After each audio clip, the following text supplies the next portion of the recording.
Paris ഒളിമ്പിക്സിൽ വെങ്കല medal നേടിയ ഇന്ത്യൻ ഹോക്കി ടീമിന് വൻ വരവേൽപ്പ് നൽകി ജന്മനാട്. മലയാളി താരം ശ്രീജേഷ് അടങ്ങിയ 5-അംഗ സംഘത്തെ ദില്ലി വിമാനത്താവളത്തിൽ വരവേറ്റത് ജനസാഗരം. പാരീസ് ഒളിമ്പിക്സിൽ മിന്നും പ്രകടനം നടത്തിയാണ് തുടർച്ചയായ രണ്ടാമത്തെ മെഡൽ ടീം സ്വന്തമാക്കിയത്. ഇതോടെ ഈ വാർത്താ ബുള്ളറ്റിൻ അവസാനിക്കുന്നു. ഇനി സ്പീഡ് ന്യൂസ്. വളരെ സന്തോഷമാണല്ലോ രാജ്യത്തിന് വേണ്ടിയിട്ട് ഒരു മെഡലായിട്ട് തിരിച്ചു വരുമ്പോൾ ഇതുപോലുള്ള സ്വീകരണങ്ങളാണ് എന്താ പറയുക ഏതൊരു പ്ലെയറിന്റെയും മനസ്സിൽ നിറയ്ക്കുന്നത്. രാജ്യത്തിനു വേണ്ടി മെഡൽ നേടി തിരിച്ചെത്തുമ്പോൾ ലഭിക്കുന്ന സ്വീകരണമാണ് ഏതൊരു കായിക താരത്തെ സംബന്ധിച്ചും വലുത്. നിങ്ങളുടെ സ്നേഹത്തിൽ മനസ്സു നിറഞ്ഞു. ഹോക്കിയിൽ ഇന്ത്യക്ക് തുടർച്ചയായ മെഡൽ നേട്ടം സമ്മാനിച്ച ഗോൾ കീപ്പർ PR ശ്രീജേഷിന്റെ വാക്കുകളാണ്.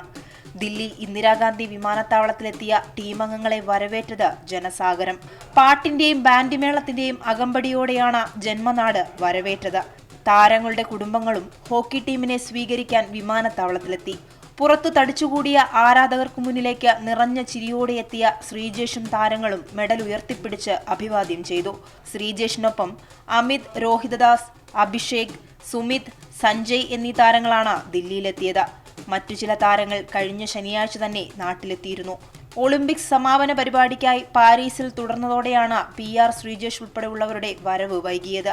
ലോക കായിക വേദിയിൽ തീപാറും പോരാട്ടം നടത്തിയ ഇന്ത്യൻ ഹോക്കി ടീമിനും ശ്രീജേഷിനും ഊഷ്മള വരവേൽപ്പാണ് ജന്മനാട് നൽകിയത്. ഹോക്കി ടീമിന് വൻ മതിൽ തീർത്തുകൊണ്ടാണ് ശ്രീജേഷിന്റെ മടക്കം. ക്യാമറാമാൻ സഞ്ജയ് സിംഗിനൊപ്പം സ്വാതി സന്തോഷ്, കൈരളി ന്യൂസ്, ദില്ലി.